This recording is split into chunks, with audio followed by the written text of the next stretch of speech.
السلام علیکم ورحمۃ اللہ وبرکاتہ۔ اعوذ باللہ من الشیطان الرجیم، بسم اللہ الرحمن الرحیم۔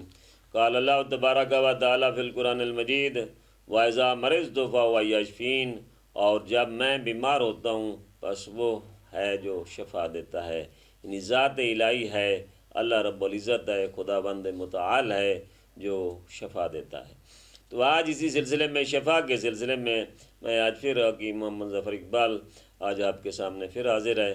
تو آج میں آپ کے سامنے کالے یرکان کا نسخہ لے کر حاضر ہوا ہوں کہ کالے یرکان کی علامات کیا ہیں، کہ اس میں سے ریڈ بلڈ سیل جو ہیں وہ جل جاتے ہیں، اس کا مریض کا چہرہ جو ہے وہ سیاہ ہو جاتا ہے، حتیٰ کہ اس کا پاخانہ جو ہے وہ بھی سیاہ ہو جاتا ہے، چھوٹا پیشاب بھی اس کا سیاہ ہو جاتا ہے، اس کی زبان دیکھی جائے تو وہ بھی سیاہی کے قریب پہنچ جاتی ہے۔ لیکن یہ آخری مراحل میں ہوتا ہے، ابتدائی مراحل میں اتنا رزلٹ یا اسباب یا علامات نہیں ہوتی، مگر جب یہ یرکان اسود ہو جاتا ہے تو اس صورت میں ان کی علامات یہی ہیں کہ کالا ہو جاتا ہے، ریڈ بلڈ سیل ٹوٹل تباہ ہو جاتے ہیں۔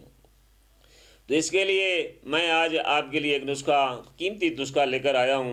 تخم کرفس 1 تولہ ہے، زیری سیاہ 1 تولہ ہے، اور جوین دیسی 1 تولہ ہے، اور زرد چوب 1 تولہ ہے۔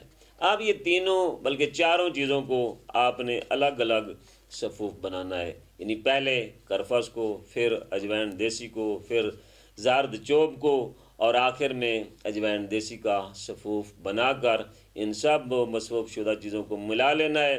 ملا لینے کے بعد اب آپ نے اس کا صرف 3 گرام وزن جو ہے وہ صبح کے وقت ہمراہ آب نیم گرم استعمال کرنا ہے۔ یقیناً آپ اس کو 1 ہفتہ نہیں بلکہ 2 ہفتے 14 دن کے لیے استعمال کریں گے تو مجھے امید ہے کہ آپ اس مرض سے بھی نجات حاصل کر سکتے ہیں، لیکن شرط یہ ہے کہ آپ گرم خوراک سے پرہیز کریں گے، یعنی تلی ہوئی اشیاء سے پرہیز کریں گے۔ تلی ہوئی اشیاء میں ایک جو ہے یہ مچھلی ہے جو تلی ہوئی ہوتی ہے، اور دوسرے نمبر پر بڑا گوشت ہے، اور یہ برگر اور انڈے وغیرہ، یہ چپس وغیرہ، یہ ساری تلی ہوئی اشیاء ہیں۔